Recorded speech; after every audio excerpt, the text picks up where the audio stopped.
all of that happening.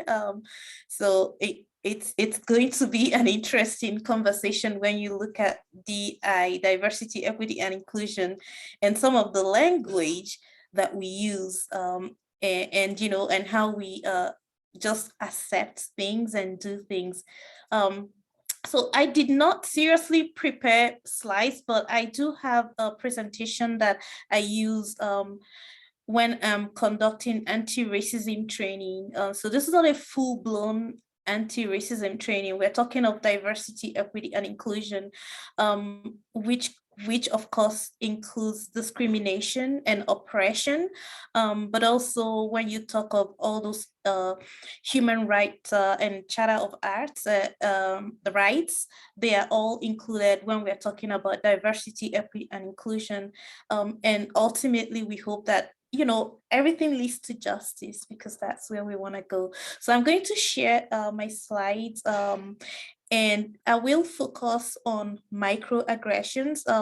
The reason I want to focus on microaggression in just a few minutes here before we start, we get other people talking, is because I think for this group, we will all have we will all have been experiencing and continue to experience microaggressions. So it's very important that I think we empower ourselves. We are able to self-advocate.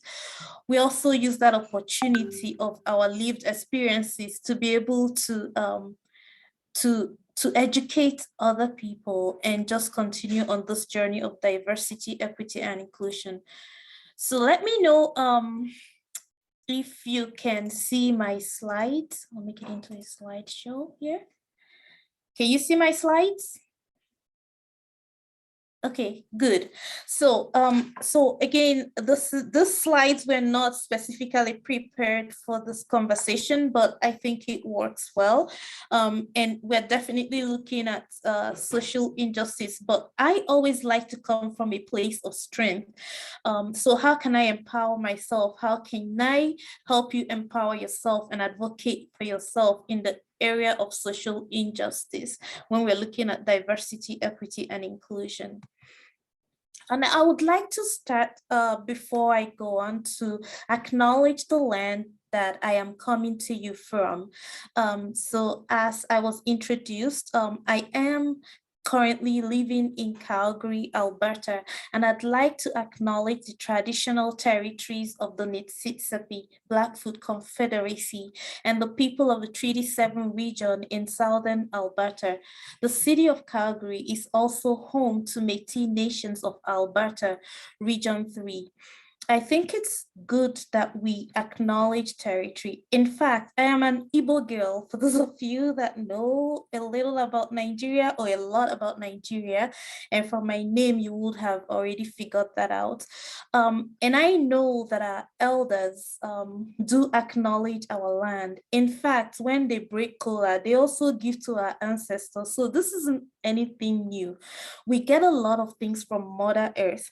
So you know, we just acknowledge the beauty of the place that we are in. And I'm really proud to be, I'm privileged to be living in this place that is surrounded by the Rocky Mountains. Okay, so as I come to you today, I want to ensure that my intention and my motto is really based on, you know, the difference between impact and intention. A lot of times, you know, people may do things, we may do things because we have good intentions, but ultimately in the realm of discrimination, in the realm of diversity, equity, and inclusion, it's not about our intention, it's about the impact of the person on the receiving end. And I really like this quote by Maya Angelou, where she says, I have learned that people will forget what you said. People will forget what you did, but people will never forget how you made them feel. So again, it's not about whether I had good intentions or not, or whoever was doing whatever had good intentions or not, or even when we talk of the system. It's really about how the person at the receiving end feels it, which makes it really important that we, most of us, I believe here, are either immigrants or children of immigrants.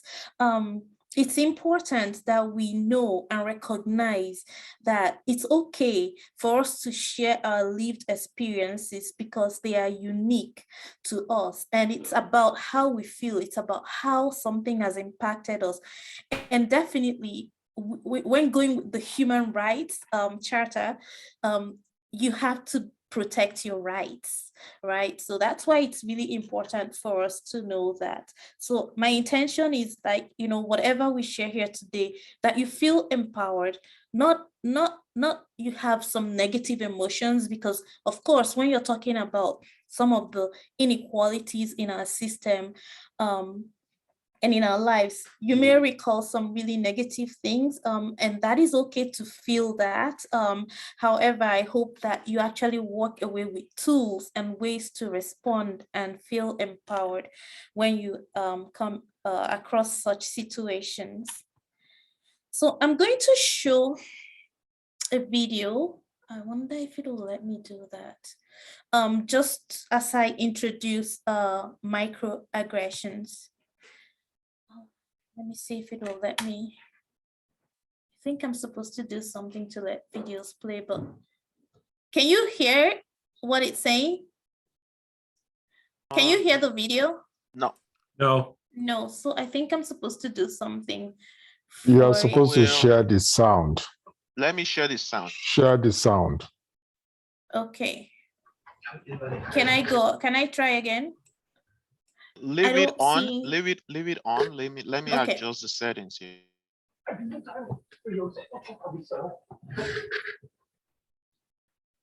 Is it good now?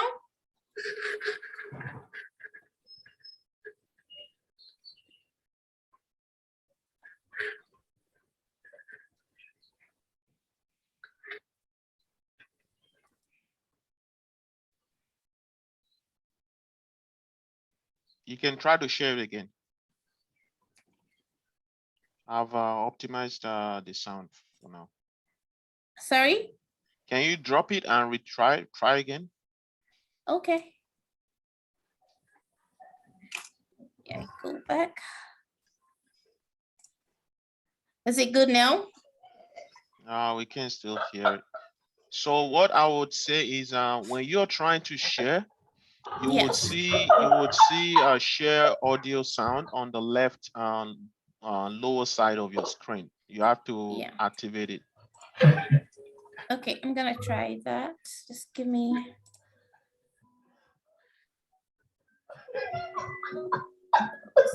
Let's see. Share. That will be before you share it. Yeah, when I go to share screen. So I'm really just on my little tiny laptop, so I don't see a lot of things.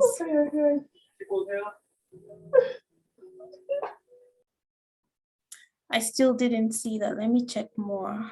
Share sound. Okay, I've seen that on the more. Okay. Okay, let's try this again. For people who still don't good think that now? microaggressions Yeah, are a perfect. problem, Oh, you're Alright. so well spoken. just imagine, instead of being a stupid comment, a microaggression is a mosquito bite. Ugh, it's a compliment.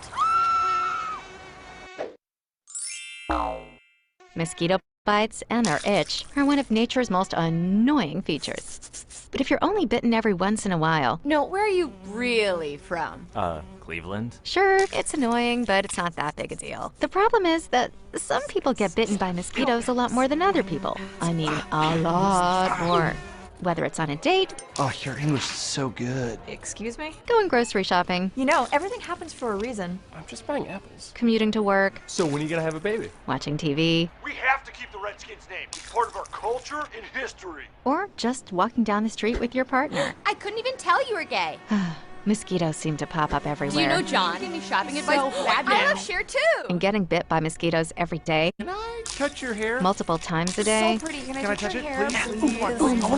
Can I please? is annoying and makes you want to go ballistic on those mosquitoes, which seems like a huge overreaction to people who only get bit every once in a while. It's just a mosquito bite. Who cares? Just another angry black woman. Of course, beyond just being annoying, some mosquitoes carry truly threatening diseases that can mess up your life for years. Astrophysics? Maybe you should try less challenging, Major. Ow, my dreams. And other mosquitoes carry strains that can even kill you. He looked like he was up to trouble, okay? I felt threatened. So next time you think someone's overreacting, just remember, some people experience mosquito bites all the time. You're all so exotic. Wow. And by mosquito bites, we mean microaggressions.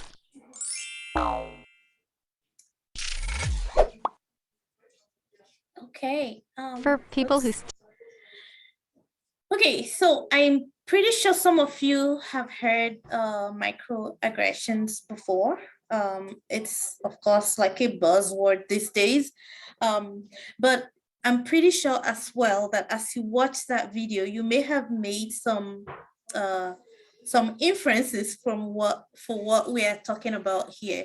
So microaggressions are those everyday slights, comments, put downs, all those annoying things, really annoying things that you hear on a day-to-day basis, multiple times a day, sometimes from different people. Again, they may be well-meaning, but you know, if you're hearing it a lot, sometimes you may numb what you're hearing, but at some point it becomes really annoying. And the unfortunate thing is you don't want to become the distraction, because when you keep receiving those microaggressions and you do nothing, chances are that you're going to act out in a place at the wrong time and in the wrong way. Again, just imagine all those mosquito bites on you. So if you can, even for yourself, think of things you've heard. I know that some people think it's cool to start meetings with, like when they're doing icebreakers, they're like, where are you from? I find that offensive myself. And the reason being, when I respond to that question, first of all, why is that important to the meeting? Yes, you may have good intentions about asking that, but how am I sure that when I respond, it's not going to influence how you're going to take every other thing I say during the meeting? And of course, it's a question that is being asked frequently in many places, not just in meetings. When you just meet people, you're networking, or they're like, oh, can I touch your hair? Like, why would you be touching my hair? I don't touch people's hair. It's part of their body part. And of course, sometimes we are so assimilated to these things that we don't recognize them for what they are. But again, microaggressions, they are actually tied to implicit bias that people already have. All right, so here is a little description of microaggressions. I've just written it in several bullet points. They are brief and they are commonplace. Daily, verbal, behavioral, and environmental actions. Oftentimes, they may be unintentional. Some may actually be intentional. And there are also times that you have negative and racial slights and insults, towards a group of people like indigenous peoples, Black people, and other people of color. Some of these microaggressions are also towards men. And I will say Black men. I know that the number of times people say to my husband that he's big, and they're not saying it in a good way. And we know that, saying to big Black men, that's what's killing a lot of men, especially in the States. They just get wrongly attacked. And same happens to our sons. So all of these things are actually microaggressions, and we need to take them seriously. Now, microaggressions could come in three different ways.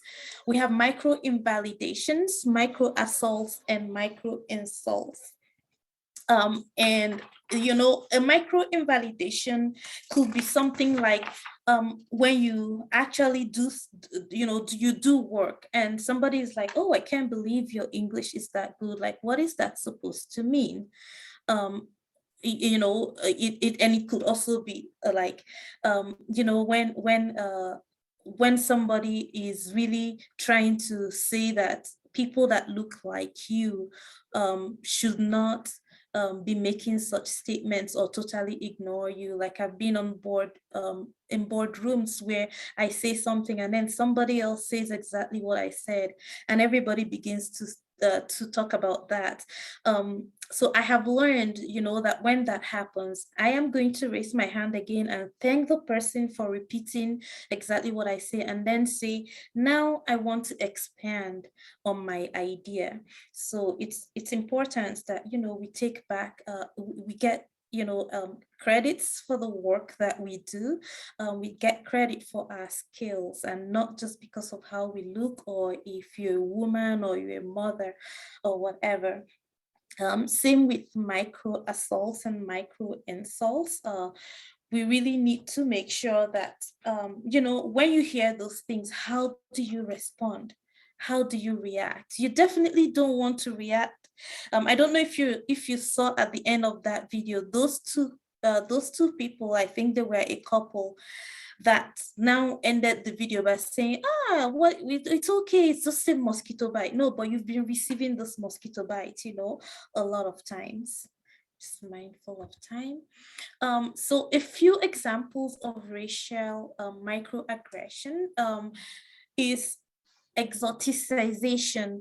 So I used to live in Italy, and I know that back in the days there was the Colosseum, and it was really horrible because they will bring, strong Black men, I think mostly from around Senegal, and they will get them to fight with animals.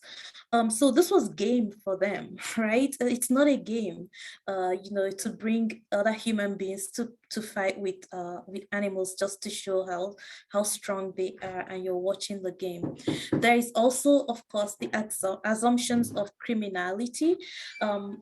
We have a lot of men here, Black men. Of course, we know what this means. Sometimes you walk into an elevator, and there is a white lady in the elevator, and they clutch their bag, really tightly, just because you walked in. Or you could have our sons, or even our daughters, in the grocery store, let's say at Dollarama, and all of a sudden somebody's following them around because they just look different. There's also assumptions of intellectual inferiority. I'm pretty sure, because this is a professional group, a lot of you would have experienced this. Like I shared, I've experienced it, in many circles, especially in meetings where you're not, for me, it almost sounds like people don't understand what I'm trying to say, but I know they do, right? Regardless of what somebody's accent is, their intellection should not be disregarded. And of course, there's also pathologizing cultural values. Just saying, this is something I get very often. You're too passionate. You talk a lot with your hands. Okay, well, those are my cultural values. I talk with passion, and I have to be my authentic self. So just recognizing that. So what do you do when you get all of these microaggressions coming your way multiple times a day? These are some of the ways you can respond to it. I think I already shared what I would usually do in meetings. I become very bold, and I say thank you, for saying what I just said. And I'd like now to expand on my point. And I'll be very respectful, but I want to make sure that I'm taking back my credit. Sometimes I challenge the stereotype, right? You shouldn't, like, when you say all Black people, what does that even mean? Like, all Black men are big, and then therefore they must be scary or what. You know, sometimes if it's not comfortable, because there might be power issues going on, right? So there are sometimes this also happens in the workplace where you're actually going through microaggressions in your team, or it's done to you by your boss and you don't know how to deal with it. If you trust your HR, that's a good place to go. It's also okay if you feel like you have that that social capital to also maybe take the boss to a place. Not, you know, you don't want to say where there's everybody. Maybe you just say, you know, I don't feel good when you do that, or when you say that. You know, it's okay to express how you feel, or you can share with somebody else. You just actually do need to trust that whoever you're sharing it with is a great ally, and not somebody that is going to make things worse for you. So sometimes you can also use humor. You know, you can cause a distraction, you know, and it's not trying to belittle yourself or actually rubbing the insult or the assault, but it could be actually just distracting from that conversation, and saying something with some sarcasm, but also being respectful in that way. Like I mentioned, anything around injustice, discrimination, oppression, it's about impact, not the intent of whoever, well, you could say the offender. It's about the impact it's having on the person on the receiving end. So when we focus on impact, we are focusing on the person that is impacted. Now, as I say this, it could be that you're a witness, you know, to what is happening. So you also can respond in a very positive way. It doesn't always have to be that this is happening to you. Let's say you witness something happening in a meeting. It's okay to also respond, right? To like those microaggressions. And you can just turn to the person that was hurt and empathize with the person. If you feel like you cannot say, hey, what exactly do you mean by that? Or even say, that doesn't sound good and that is not right. You know, just find a good way to do it. And when you focus on impact, that means you're listening to the person that was hurt, not to the person that may have the good intentions and start excusing the person. I find that sometimes we actually do this a lot. We just choose to excuse the behavior of the person because, well, they probably didn't know what they were doing. Again, nothing wrong with that. Yes, they had good intentions, but we actually need to focus on the person that is hurt. And, you know, and now if you're the person that is, you know, discriminating or, you know, having any of these acts, you also need to be able to commit to not doing it again. I think I'll stop here, but just to pass this on, this quote, I really like this quote. Our words are like invisible arrows. Once out, you can't take them back, and they can kill the spirit in an instant. Use your words with care. And because I am a Christian and a follower of Jesus, I also like to refer to this verse in the Bible where, you know, we're encouraged to set a guard over our mouth, and keep watch over what we say. Because again, it's not about the intention, it's about the impact. And of course, if you do anything wrong to somebody, it's okay to go and apologize. I'll stop here for now. Thank you. Wow. Thank you very, very much, Ifoma. Thank you so much. I really, really can resonate to all that you talked about regarding microaggressions. Most often when we talk about DEI, we look at it from we in the Black community being the people that are receiving the mosquito bites. And from what you have said, I can say categorically that at times we are also the mosquito that is biting the other people. I'll share quickly an experience with everyone here, which just came to mind as you were making your presentation.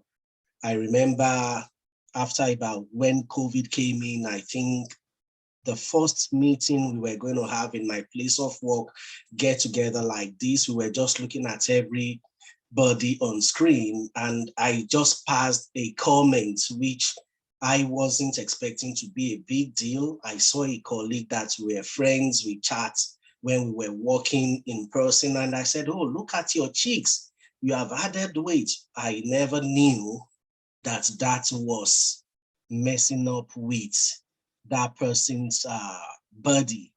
And after the meeting, I remember I was called by my team lead and she addressed that with me. Quickly, I had to go back and apologize. So when we're talking about DEI, it is not all about the black people are the only ones receiving the mosquitoes. At times, we also are the ones getting people beaten as a mosquito. So thank you very much for that presentation. I know there are going to be other questions from members on the platform, but before we go into that, I will want to roll over to Ayo Owodunni for his presentation at this moment. Over to you, Ayo. Fantastic. Good evening, everyone. Thank you all for your time. Thanks for being here. It's a great pleasure being here with you to be able to learn, to be able to share with us as well. So I'm coming from a different aspect. I'm going to be looking at the DEI, should I say, space from a much larger high level view, and then towards the end, I will now bring it down to what I think are some takeaway points or actions that we can all take from this. So I'll just quickly share my screen. I hope you can see it. One thing I wanted to just first point out is I have a podcast called The Immigrant View. I bring different experts from different fields, different backgrounds on a weekly basis, and we focus and talk about crucial issues that add value to immigrants. And people are coming in from different places to be a part of this. So it's available on iHeartRadio, Apple, Spotify, and so many other places. So please, if you can, when you can, download it and share with immigrants as well. I believe it can definitely add great value. I want to first start with the state of DEI right now, the industry as itself. I believe it was, Bolan, when you first started out, you talked about after the murder of George Floyd, there was a lot happening in the DEI space before the George Floyd murder, but after the George Floyd murder, things moved into the mainstream and it basically just shot onto steroids, I guess would be a best way to put it. A few days ago, I was meeting with some leaders from different organizations, and they've talked about how now that we're 2 years away from the George Floyd murder, the drive, the energy from organizations is slowly fading downwards, and we're looking at strategies and ways to pick it back up again. But let me just share some figures with you. McKinsey tells us that $8 billion a year is being spent on diversity training in the US alone. We're not even talking Canada, we're not talking UK and some other places. The diversity training is projected by 2026 to be at $15.4 billion. So this is an industry that is growing and continues to grow because of the demand. Yes, what I said earlier about 2 years after George Floyd is slowly trickling down, but the demand and the request is still there. 89% of companies in the US currently have a formal DEI strategy that they've put in place. Many have playbooks, many have ERGs. Demand for a CDO. I know you know of CEO, COO, CFO, and so many other people in the C-suite, but CDO has been recently introduced, or not this recently, but has been has been boosted and skyrocketed in terms of the demand, as what Diversity Inc. tells us, skyrocketed by 84%. So really, really quite high. In other words, I say all that to say that the DEI space is growing, the demand is there, there is a need for it. Organizations are looking for how to handle it, how to do things better. But with all that said, we're still having challenges. What are some of the challenges? HRreporter.com tells us 77% of racialized Canadians admits to being on guard. Now, what does racialized mean? Think of visible minorities. If you are not Oyinbo, there's a likelihood you will be considered under racialized Canadians. So being on guard at the workplace, people are cautious. As my people would say in Yoruba, you know, or let me not say this, to not offend someone, I want to keep my job. It is not just us. Many immigrants coming from outside are facing that on a regular basis. There's a story of a person who lied that was a recovering alcoholic because he didn't want to tell his colleagues that he is Muslim and he was currently going through the Ramadan fast. This was a few years ago because they didn't know how they would react. They didn't know anything about it. Just being on guard. On average, I mentioned the CDO role, Chief Diversity Officer role, is skyrocketing. Here, also want to mention that that role, people are staying in it for less than 2 years. Why? They're getting frustrated. 60% are leaving their roles just after 2 years. Frustrated, they want things to move in organizations, is not moving. Just like Ifeoma mentioned, some of the microaggressions, some of the challenges that they're facing, we're expecting them to turn things around. It's a Herculean task that they're working on. I'm starting a consulting project and the client has 450 staff members and we're about to start work. That can be exhausting, trying to work and inspire and educate and inform the minds of 450 individual people who have different backgrounds. Their reasons at the office place is different. Their socioeconomic status is different. What they think and know about Black people, and Indians and Chinese and South Asians and so many other areas is so different. It can be a Herculean task. It can be very frustrating for people. Only 36% of diversity, equity, inclusion leaders report that their programs have been effective. So a lot of money is being spent on it. A lot of companies are trying to do work. People are leaving roles at a high level. And then also 36% are saying that some of the programs, they're not seeing the changes that they're looking for. I just wanted you to be aware of the space and the industry and what is happening.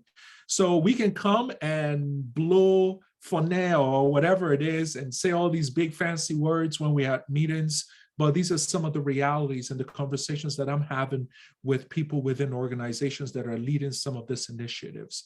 I think it's important that we're all aware of it. So on one hand, we want this to change. On the other hand, I think we need to be patient with people that are trying to make this push because they're going through a lot and they're carrying a lot of burdens. This is a study done by Pew Research in 2018. I thought it was important to share this as well. So they did a survey in the US to figure out how many Black people are experiencing racism in the workplace, race-based discrimination. I want you to look at the numbers on the left-hand side and then look at the ones under the white category. Were treated as if they were not competent, 45% compared to 3%. Felt isolated, 29% compared to 4%. Being denied a promotion, 14% compared to 2%. And the list and the numbers just go on and on and on. Now, think of all the extra baggage that you and I are bringing to the workplace. There's a Nigerian lady who got a consulting job in this area, doing some work for, I forgot what company it was. And then suddenly, a new HR director comes in and the first question is, where did you get your degree? The person was proud, University of Lagos, was very proud to talk about it. And within minutes of questioning, it was just basically being treated as not competent, despite the organization's CEO bringing this person in because of the value and the education and the experience that person was supposed to bring to the table. So we tend to face a lot of these things in organizations. There are three phases of immigrant journey. And I think it's important to just quickly mention this as we work with people in organizations and ourselves as well, so that we know how to support people. First, phase one is the survival phase. Remember when you first arrived, the first few years, you are struggling, you're trying to make ends meet. Sometimes some people just take any job just to get by and make payments. And pay the bills and sort things out. That's the survival stage. The developing stage, you're finally moving. You're now in your industry. You might not be at the same level you were when you came from Nigeria or whatever, but at least you're growing, you're developing, you see a light at the end of the tunnel. Thriving, you are the OGA, you're a manager, you're a director, you're a VP, you own your own business, you're thriving, you're soaring. Many times when we're in the developing or thriving phase, we forget what things were like when we were trying to survive. The reason why I share this story or this scenario here, I was called, a member of the Ethiopian Association reached out to me. There were two ladies that had gone through some discrimination and they wanted to sue for it. We reached out to a human rights-based lawyer who was willing to work with them and saw that they did have a case. They were being wrongfully charged of stealing and all sorts of crazy things. But the two women were the primary breadwinners in the house. They had a family to take care of, and they were just trying to survive. These women were so afraid to push for a lawsuit that they just kept quiet, asked the lawyer to please let it all go. God will handle it. God will sort it out later on, and just moved on. For me, that was a painful experience to see. Many people go through that. And many people in organizations know that we're either afraid, we don't know the laws, we don't know our rights. So many take advantage of that.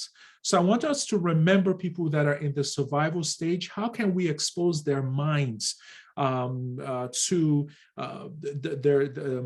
the privileges and the benefits that they have and the laws that protect them here? Yes, you are surviving at this point, but you're going to be in a better place in 2 years' time. So how do we help you during this time period? So something definitely to think about as well. There are so many aspects of diversity, equity, inclusion. I'm not going to go into this, but what I want to mention is many times organizations and people just talk about training. Let's just train the people and things will change. There is a lot more to it. Change management, changing the minds of people, staff supports, employee resource groups, mentorship, looking at policies and processes of an organization. You're a new immigrant coming in and your company tells you that you need to use your own credit card and then get refunds later on, whereas the bank only gives you $500 as a start-in because you don't have credit history. Little things that could hold people back rather than pushing things forward. Staffing behavior, if I talked about microaggression, that's a perfect example, one of those things that comes up in behaviors. Employee engagements, are the leaders bought into this? Are mid-level managers bought into this as well?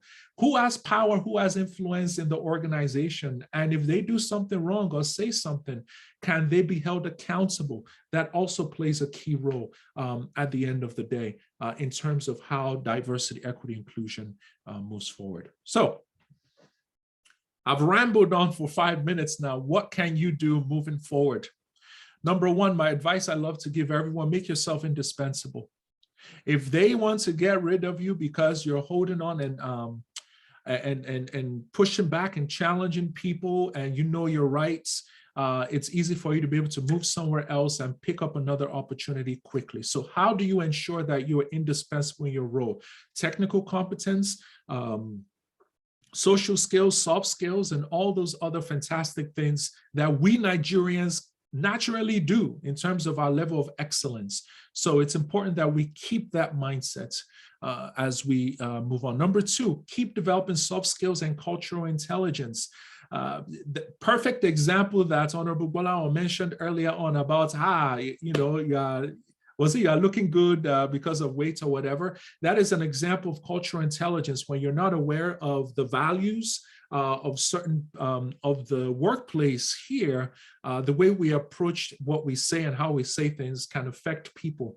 And there was a recent book that I read written by a Canadian. I'll share the name of the book later on, that talks about workplace culture in Canada. People are looking for leaders that get along with their people. So when they're looking to promote you, it's not about just technical competence. Does this person get along? Is this person respected by people around them? And people, they will ask questions to your colleagues. So in cultural intelligence, soft skills, getting along with people is so crucial. Number 3, empathizing with others. This is crucial. I just came back from Nigeria last week, and I needed to register my my NIN registration. The suffering that I had to go through. I go to an Airtel office, the line is too long. We go to another office, the line is too long. I went to the bank. I was in the bank for 2 hours just because I wanted to reactivate my dominant or dormant account or whatever it's called. For 2 hours, a very ridiculous, crazy experience. I think we have gotten so used to suffering, so used to hustling, that it has become such a part of us. But not many other people are like that. I've had a situation, a police officer beat up a Somalian kid in our region, and we were speaking to the police, and a Nigerian person had called me, and he was like, and did the person even listen to the police when the police was talking? You know, and rightfully so, that's something to think about, but we need to be able to empathize with other people, because the time will come when we're going to need their support and help as well, and we're going to want them to stand up and support us. So when they're going through some things, so even though to you is not a big deal, to many people, there's the mental health issue, there are other things that affects them, and we need to learn to empathize with them. We need to be able to work with them through it. There are things people say in the office, and for us, it's just, it's just let it go. However, for other people, they can't let it go. It hurts them, it affects them. We need to be able to learn to empathize with others as we support them in their growth and development as well. Number 4, understand your human rights. I just took a course on human rights law, and it's such a mind-blowing, eye-opening experience of some of the rights that we have, that many times we don't even know that we have, that organizations fully take advantage of. So those are things that you should think about as well. Stand up for others. It's not just about us. That is so crucial in the workplace. When you see a microaggressive comment, or when you hear rather a microaggressive comment, or someone saying something, can you stand up? Can you speak up on behalf of the person? When you notice that a boss is picking on someone, is that an area that you can step in, give advice? When you notice there's a Nigerian that speaks anyhow at the workplace, is there a way that you can provide some advice for that person as well? Find opportunities to educate others. Many people do not know about Nigeria. Many people, I was talking to someone one day, and they were like, man, you know, that your country and all the challenges that you people go through and all the suffering, blah, blah, blah. And in my mind, I'm like, yeah, I'm going back in a few weeks, and my kids are going summertime. Yes, things are not as great, but I still love my country. But people don't know about some of these things, and we need to be able to educate them on it. And then lastly, I beg us all to read this book, and if possible, recommend it for new Nigerians that come in. I interviewed this author on my podcast, and I laughed. I understood why I had some problems and challenges at different places as well when I started working here in Canada. So it's an eye-opener. It talks about 10 workplace culture and skills and practices that we should all know as we work with Canadians, things that they will never say to you or they will never tell you, but they're watching you as you go through it. So he's a Canadian that moved to Japan for I think for like a decade, and then came back.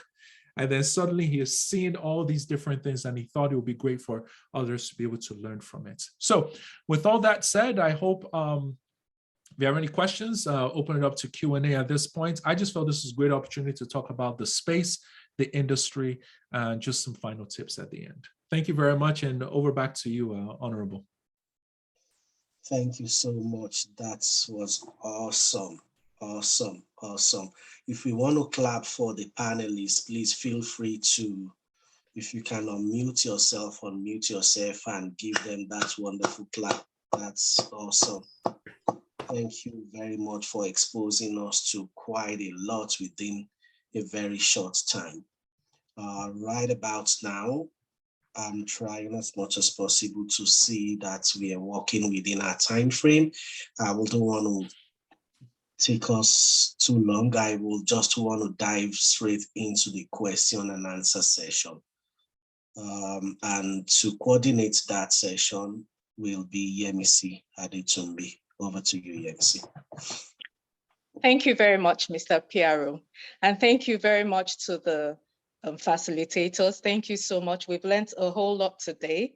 I've written so much. I really loved the video that was showing us microaggressions as mosquitoes, you know, so we could really understand. And thank you, Mr. Ayo Owodunni and Mrs. Ifoma Wadike. Thank you so much. I have a few questions here, so I'll start from this. I think I'll throw this question to Madam Ifoma. It says, from a diversity and inclusion perspective, how has the immigrants' experiences it actually says in Toronto and Calgary changed over time, and in what positive way has the DEI initiative increased opportunities for the Nigerian community in these cities? So I don't have the statistics. What I can say is that, you know, again, with 2020 and George Floyd happening, it's been an eye opener. The conversations are happening, and that is very important because when a lot of people are beginning to be aware of what it means to look at hiring through a DEI lens, language that they are using in, even if it's just getting volunteers, language that they are using on their websites, the policies that they have in the workplace.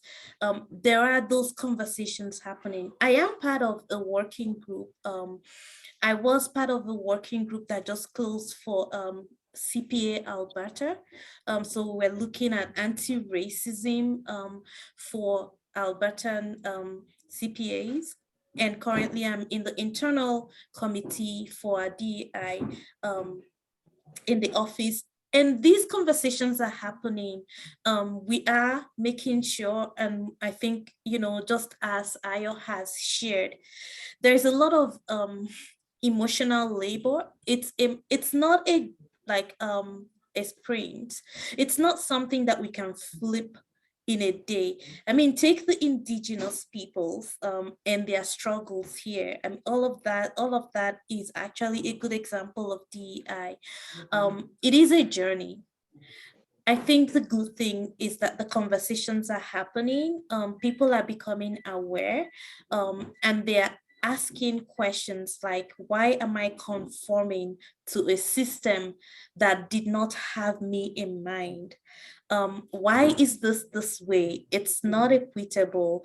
It's not fair. It's not just. So as long as those conversations continue to happen, I think that we'll continue to make improvements. What I would encourage everybody here to think about, and I say that because, well, the title of this group is Nigerian Professionals.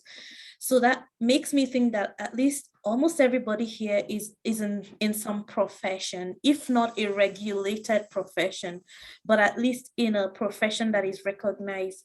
You need to try and get engaged because you have a voice, right?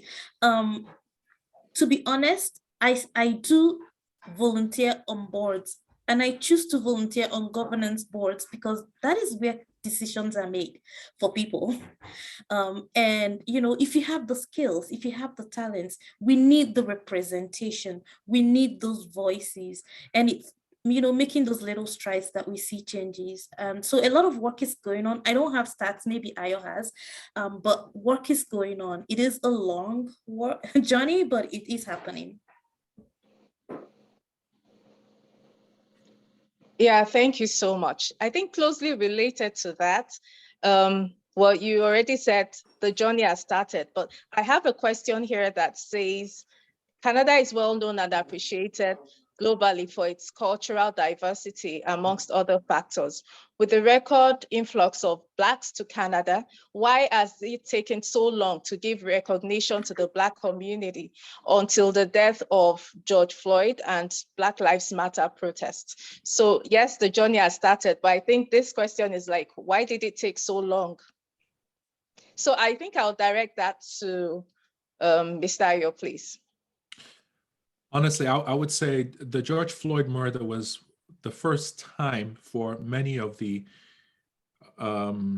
Oyimbos where you saw something live on TV, where it's recorded, where it's posted on social media, and it's the full length of the entire thing. And you saw the story leading up to it. You saw everything. There was always a way to cop out beforehand. Well, maybe if they listened to the police officer beforehand. Well, were they really driving fast, actually? You know, there were all these things that were placed in there that's basically really just made people feel like, look, the only reason that you're being discriminated against, or the only reason that you're getting this type of pushback, is because you did something or you didn't do anything. The George Floyd murder was literally like a time where it was all recorded, it was put online, and for everybody to see. And I think it was such a rude eye-awakening for all of us. And then the anger that took place after that, and the fact that it was, I don't know if you ever heard of The Tipping Point. There's a book called The Tipping Point, where basically it was a combination of all these things happening at the same time, really led people to realize, okay, we must do something. But then as people started to take action, other organizations started to feel the pressure. That company said something, this one made a statement, that one made a statement. Our staff members are talking internally. We must make a statement. We must do something as well so that we can be part of the bandwagon. So it was a collection of a lot of those things taking place that led to that. I'm glad it happened. I mean, unfortunately, I don't want to say I'm glad someone's the murder, but all of those things taking place, reaching to the tipping point, which has led to the changes and the conversations and the actions that are taking place now. Yeah, thank you so much. Can I also Yes, add please. that, Yes, please go ahead. Just going back to that journey, racism wasn't something that, started today. George Floyd did not start that. There's people that have been fighting this, and they do make, even when you just look at women rights and all of those things, whether it's in Nigeria or in Canada, it's a long, hard fight. But we cannot give up, and we cannot keep thinking, why is this happening? It's just a fight that has to do with, when you think of an iceberg, a lot of the things around this, it's actually hidden. And we all have that, a lot of us have that implicit bias. And because there is all the systemic things, we were born into some things that we actually just accept. So it is something that doesn't just die right away. It's a long journey. So the good thing, like Ayo mentioned, is there was a catalyst and the timing was right, and everybody was now looking at it. But it's not new. It's always been a fight, and it will continue to be. But we can't give up, because this is an opportunity to actually capitalize on what happened. Yeah, thank you so much. I'm looking at the comments here, and just to add to what Ifeoma said earlier, I can see Dr. Lano here saying that about being involved so that we could also, have a voice when it's time to make decisions. It's talking about being active in our professional associations, volunteer boards, volunteer in different committees and all that. So please, then the next question I'd like to ask here, it says, why does the government inclusion program or requirements seen on job descriptions seem to be misinterpreted as discriminatory by employees within the minority group? Sorry, Ifeoma, could you take that, please? So I'm not very clear on the question. Is it a specific organization? Can you just read the question again? The question here does not specify anything. any organization rather, it just says, why does the government inclusion program or requirement seen in job descriptions, why does it seem to be misinterpreted as discriminatory by employers? No, you muted yourself. I think Lena wants to, Mr. yeah. Adelaya wants to respond. Oh, Right. okay, yes. please Dr. go ahead. Lano wants to give a shot at that. So let's Okay. pass Thank that you. over to Dr. Lano. Okay. Thank you very much. I think it's due to ignorance. Okay. You see, there is the employment equity in the Manitoba government, whereby people who are with disabilities, women, people of color, indigenous people, when they are being interviewed for a position, they are actually allotted points for being in any of the underrepresented groups. So if, for example, I go for an interview and Bolahon is a white man and I'm black, if both of us score 70% at the interview and there's 5 points for a person of color, then I get 5 additional points. So I get 75 points, then I get selected over Bolahon. But our people think that when they disclose that, it would disadvantage them. It does not. If you don't disclose it, that means you don't get the points. So when people ask me, I always tell them, disclose in your application. I'm a woman, a visible minority. That is a double, you actually get double points for that. So you should disclose that. It's supposed to help those who are involved in recruitment to ensure the diversity of the pool. And when it comes to decision making, they make that decision. Those points can get you the job. So that's what it is. So people should be disclosing that.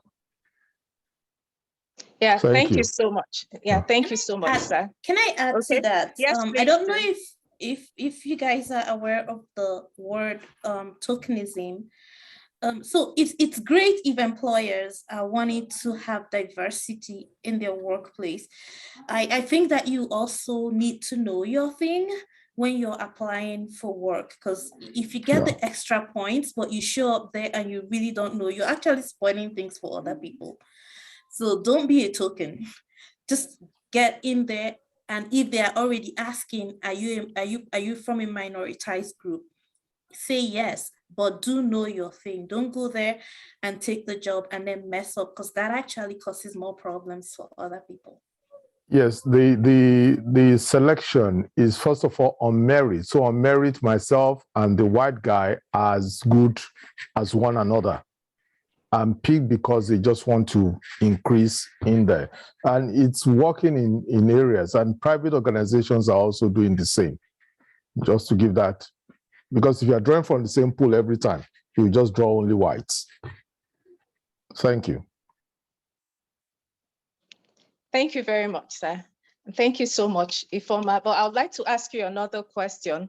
It says here that as professionals and people of color, what can we do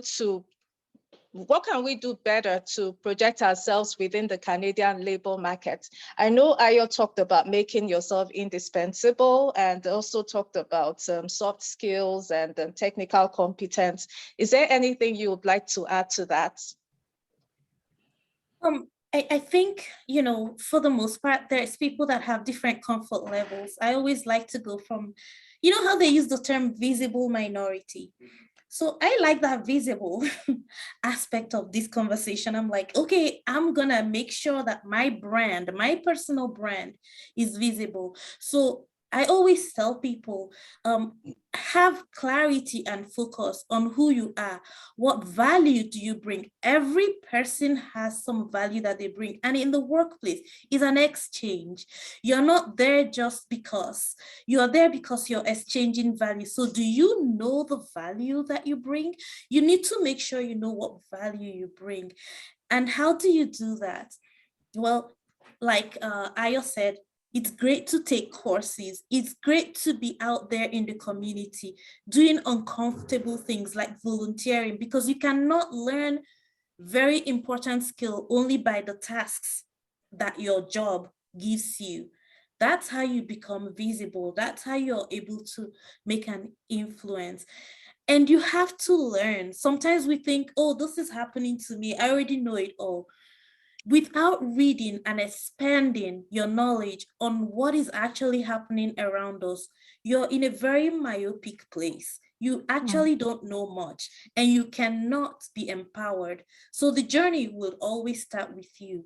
Get yourself some education, and by education I mean, take YouTube courses from reliable sources, read books like the one Ayo shared. My book is on successful immigrant women as well. And I have shared the story of my immigration, but also other immigrant women and what they have done to be successful. There are lots of, resources out there. Go for the training, but begin to speak about it. Begin to learn from other people. What are they doing? This is the only way, because it's about your lived experience and it's unique. So even though we may have similar experiences, there is nothing that can trump your lived experience. And it's only by sharing what's happening with us that people will begin to know and help us to speak out. Yeah, thank you so much. I have a question for Ayo here. And it says, Ayo gave an example of training about 400 plus employees. This could be daunting. Would you recommend that more organizations should employ a DEI expert to permanently handle this, instead of organizing short-term trainings, which is likely to be short-lived? So studies and research is showing more and more that some of even the trainings, the DEI trainings that companies are doing are sometimes backfiring, which at first, when my team and I read it, we were shocked. How is that possible? So there are organizations are building their DEI departments. They have a DEI team. They have, it's called different things in different places, DEI council, culture committee, and things like that. And they are running many of these sessions, or they're bringing in consultants from the outside to come in and run sessions with them and for them. So you are right, running a company of 400, imagine the other companies that have 4,000 or 5,000, and they want them to go through some sort of training. And there are many people that are going through the training that don't want to be there, or some people that don't believe 80, 90, 100% of some of the things that are being mentioned in those sessions as well. So changing of mind takes years. Many of us, we went to school for 4 years before we got some sort of degree. And sometimes it's a full year before we got a certification. So changing of a mind and changing of a behavior takes a long time and takes several reinforcements. So many times you're swimming against the currents with training. There's so much more that needs to be in place to be able to reinforce and support the training. Thank you so much. I think I have a final question here. And it talks about discrimination of foreign trained professionals' experience. Talks about English fluency and qualifications, that this discrimination is still ongoing in Canada. What do you think can be done to address these issues as a professional network? Are there experiences from Calgary or Toronto on how these issues are being addressed? So I think, could you give us an insight on what is happening in Calgary? So in terms of language, part of it is the onus is always on the person to conform and do things right. But again, I will say, like in my organization and also volunteering with CPA Alberta, with our anti-racism group, we've started to challenge those standards that were set up. So if somebody, as an accountant, somebody says, oh, I don't understand her accent, she's actually trying to say reconciliation, I don't know what she's saying, then we are beginning to challenge that. Oh, you knew she was talking about reconciliation. What has her accent got to do with the job itself? So it's professional organizations, it's individuals, and it's organizations having those allies within them or backing from, their CEOs or board members, and beginning to challenge, what has this job description got to do with this person's level of English language? Because there are lots of jobs that people can do that they don't need to be fluent, like a 10/10 in English. And then, communication is always very important. What I have come across is also people sharing that advantage that when somebody has multiple languages, they're actually very well advanced because they got to use different parts of their brain more than a person that only communicates in one language. So yes, we understand that English or French is the dominant language here. But in terms of getting work done, they are beginning to look at hiring practices. How are you putting, the job description? If somebody doesn't need to have a 10, why is it in the job description? Can it just be a 6 or a level 7 or a level 5? Like really match things based on what is the task required of a person when it comes to language. Yeah, thank you so much. Mr. Ayo, could you share your experience from your province, please? Do you mind repeating the question, please? Okay, yes, just 1 minute. Okay, it says discrimination of foreign trained professionals experience. English fluency, let me start again. Discrimination of foreign trained professionals experience, English fluency and qualifications are still ongoing in Canada. What do you think can be done to address these issues as a professional network? Are there experiences from Toronto on how these issues are being addressed? Well, I know one thing that we're doing in terms of consulting right now is we challenge organizations to look at their metrics. So I'll give you an example. Let's say 80 people apply for a role now. And unfortunately, many people don't self-identify or they don't identify themselves when they go through the interview process. We're pushing for that to occur more as organizations do this. So imagine one person, 80 people are applying for a role, and out of the 80 people, 30 are identifying as visible minority. But then by the time it gets to the let's say the final 3-4 people or something, you notice that somewhere in that whole cycle, or should I call it that whole process of getting a job, all 30 are dropped after the phone screening. If you don't see the numbers, you wouldn't know. We had a situation, we had 64 people apply for a position, at least over 20 something were very experienced. I knew a Nigerian I recommended for the role. She worked at United Nations. Sorry, she worked at UNICEF in that similar role in Nigeria.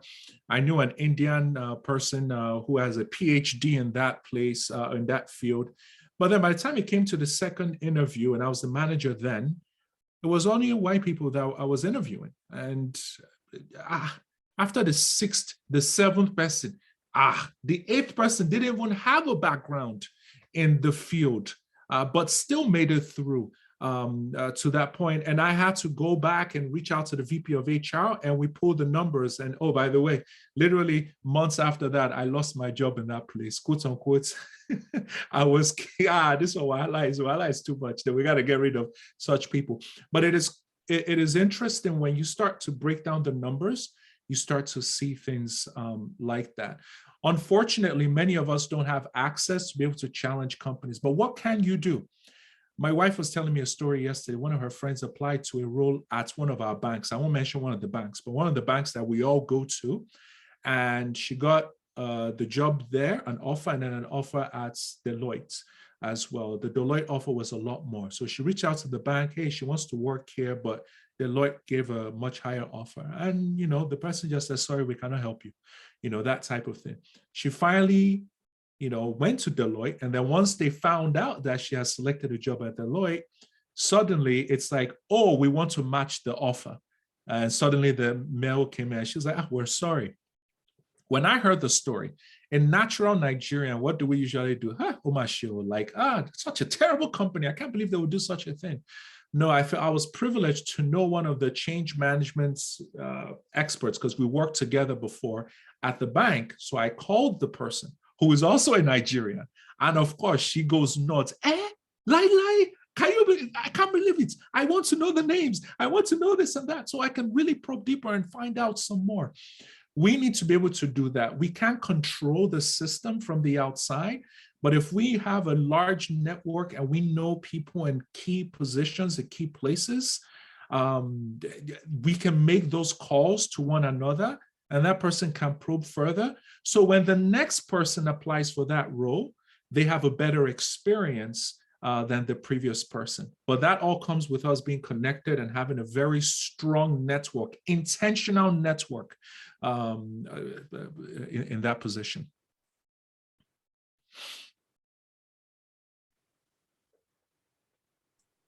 Build your social capital. Yeah, thank you. Thank you so much. Yeah, so I really like that, as in, hold on, let me check if there are any more. Okay, I think Dr. Lanoher wrote, many large employers are engaging DEI specialists. Okay, yeah, those of us who have the privilege to be at the decision-making table should be willing to stand up and be courageous to challenge, observe bias. We should stop caring for only ourselves. Okay, yeah, thank you so much. Thank you very, very much, Mr. Ayo and Mrs. Ifoma. Thank you very, very much. It also talks about us being very, very intentional, you know, about this. Thank you, and I've learned so much from this session. Over to you, Pierre. Yeah, thank you very much, Yemisi, for that. That was a wonderful question and answer session. I know quite well that we still have many other questions that we will or wish to ask. Please let us connect with Ayo, Woduni, Ifoma, Onwudike. We can check them up on LinkedIn, on their social media handles. We can continue the conversation from there. To save our time right about now, I'm going to call on the PRO, Mr. Rotimi Fadigbe, to give us the community update. You are muted, sir. Oh, I'm just going to congratulate all of us again, and particularly the panelists. They've done a very great job.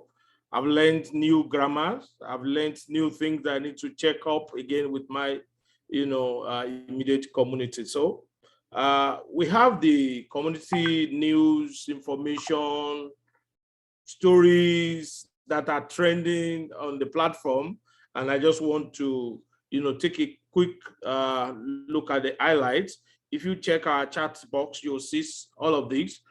Yes, we want to just intimate all that for the first time, we'll be doing the in-house meeting.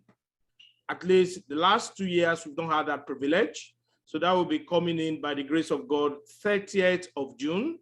It's going to be a 2-in-1 program. We will also be using that day to give, present our awardees, for 2020.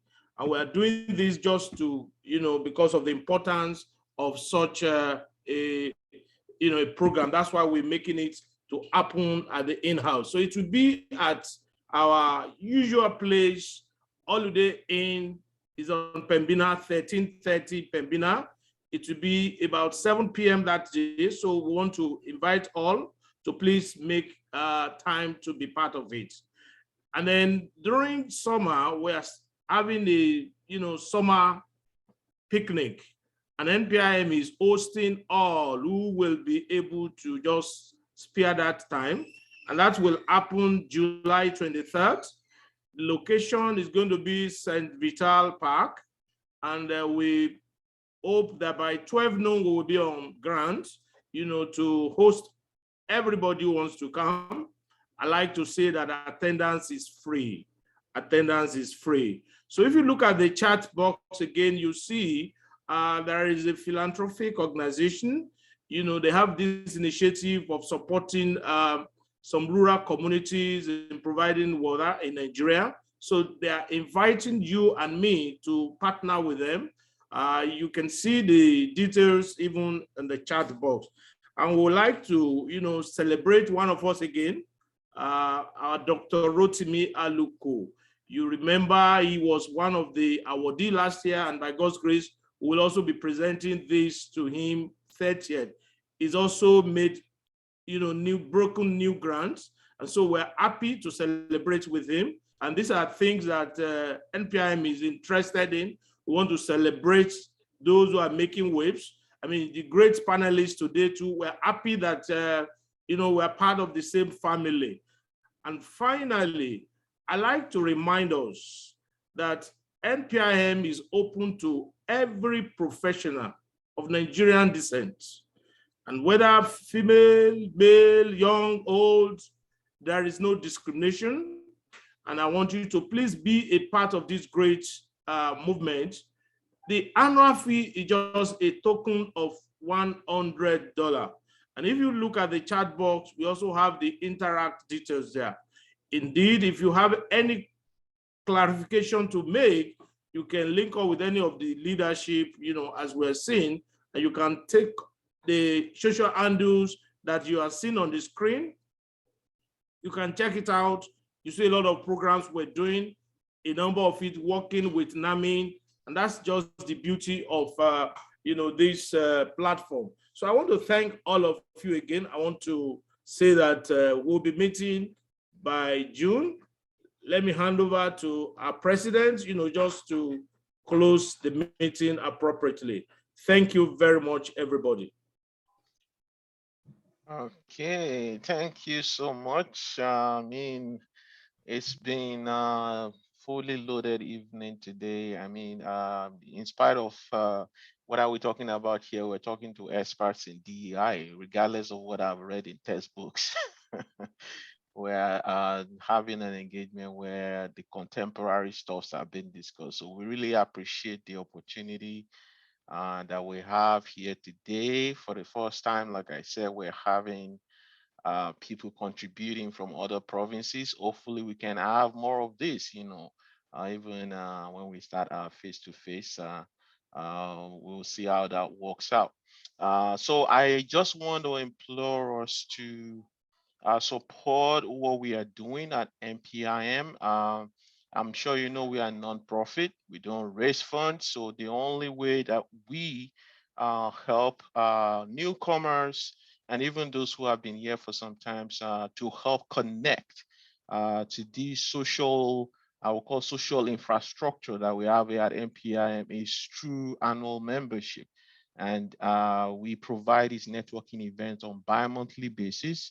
And also besides that, we have a lot of engagement that helps us to connect our community and our network members to opportunities and all sort of things that we do, as you have heard from the PRO earlier. So we would suggest, I wouldn't say suggest, we are imploring you again to make your remittance of the annual membership. We really need it, as you can see from what I'm saying here. So looking forward to see everybody in June, and we want to appreciate and thank Ifeoma within the short notice that I reached out. I really appreciated that you did respond, and we made it a great day. Thanks so much for the opportunity, everybody. And on that note, we will just switch to after party mode.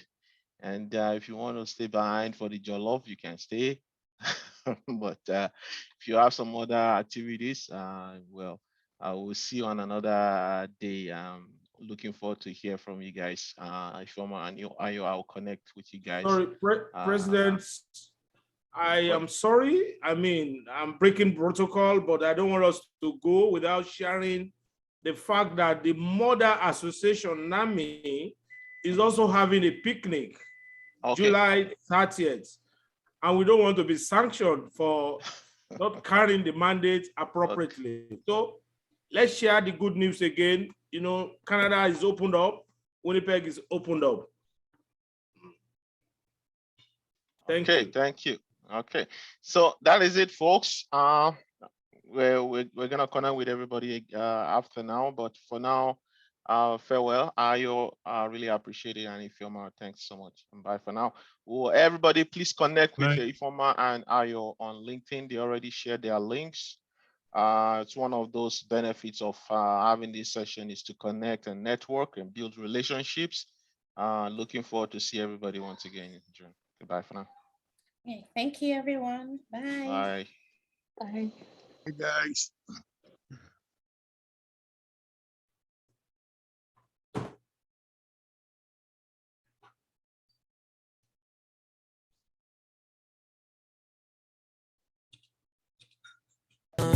Dance like Luala, yeah, Luala. Make we dance like Luala, yeah. Can see you, Rudy. Nice to have you here. Too bad that we only see pictures, eh? Mr. Olubunmi Aregbesola. I celebrate. Can you hear me, Abi? I stopped the recording. Go ahead, Rudy. Oh yes, I just I don't know if you can hear me. Maybe that should be private, I guess. Yeah. Oh, looking forward to seeing you guys. Sure. Yeah, I don't know. I think that's going. I just emailing my membership. I know.